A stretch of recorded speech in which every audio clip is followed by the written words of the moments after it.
ಕರುನಾಡು times ಚಾನೆಲ್ನಲ್ಲಿ ಸುದ್ದಿ ಮತ್ತು ಜಾಹೀರಾತು ನೀಡಲು ಈ ನಂಬರ್ಗೆ ಕರೆ ಮಾಡಿ.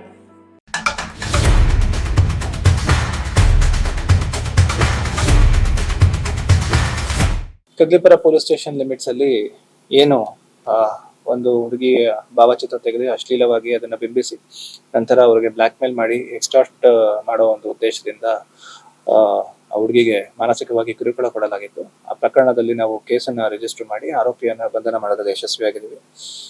ಏನು ಫ್ರೆಂಡ್ ಆ್ಯಪ್ ಮೂಲಕ ಈ ರೀತಿ ಪರಿಚಯ ಮಾಡ್ಕೊಂಡು ನಂತರದಲ್ಲಿ ಅವರಿಗೆ ಕೆಲಸ ಕೊಡಿಸೋದಾಗಿ ನಂಬಿಸಿ ನಂತರದಲ್ಲಿ ಅವರ ಭಾವಚಿತ್ರಗಳನ್ನ ತೆಗೆದು ಆ ಆ್ಯಪ್ ಮೂಲಕ ಹಾಗೂ ಜೊತೆಗೆ ಅವರ ನಂಬರ್ ಕಲೆಕ್ಟ್ ಮಾಡಿ ಅವ್ರಿಗೆ ಈ ತರ ಬ್ಲಾಕ್ ಮೇಲ್ ಮಾಡಲಾಗುತ್ತಿತ್ತು.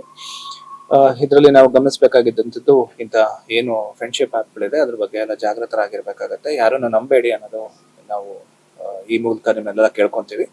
ಆರೋಪಿಯನ್ನ ದಸ್ತಗಿರಿ ಮಾಡಿದೀವಿ. ಫರ್ದರ್ ಇನ್ನು ಎಷ್ಟು ಜನಕ್ಕೆ ಈ ರೀತಿ ಮಾಡ್ಯಾರ ಅನ್ನೋದನ್ನ ನಾವು ಕೂಲಂಕುಷವಾಗಿ ತನಿಖೆ ಮಾಡ್ತೀವಿ. ಸದ್ಯಕ್ಕೆ ಒಂದೇ ಕೇಸ್ ರಿಪೋರ್ಟ್ ಆಗಿರೋದು. ಫರ್ದರ್ ನಾವು ಚೆಕ್ ಮಾಡ್ಬೇಕಾಗಿದೆ. ಇವನೇನಿಲ್ಲ, ಇವನು ಏನಿರ್ತಾನೆ ಇದೇ ರೀತಿ ಕಾನ್ ಮ್ಯಾನ್ ತರ ಅವನು ಎಲ್ಲಾರ್ಗು ಕೆಲಸ ಕೊಡಿಸ್ತೀನಿ ಅಂತ ಹೇಳಿ ದುಡ್ಡಿಸ್ಕೊಂಡು ಹಲವಾರು ಜನರಿಗೆ ಮೋಸ ಮಾಡಿರೋದು ಮೇಲ್ನೋಟ ಗೊತ್ತಾಗಿದೆ. ಬಟ್ ಹುಡುಗಿಗೆ ಈ ರೀತಿ ಅಶ್ಲೀಲವಾಗಿ ಫೋಟೋಗಳನ್ನ ತಗೊಂಡು ಅದನ್ನ ಮಾರ್ಫ್ ಮಾಡಿರೋದು ಒಂದೇ ನಮಗೆ ಪ್ರಕರಣ ಗೊತ್ತಾಗಿರೋದು. ಇದ್ರ ಬಗ್ಗೆ ಇನ್ನೂ ತನಿಖೆ ಮಾಡಬೇಕು.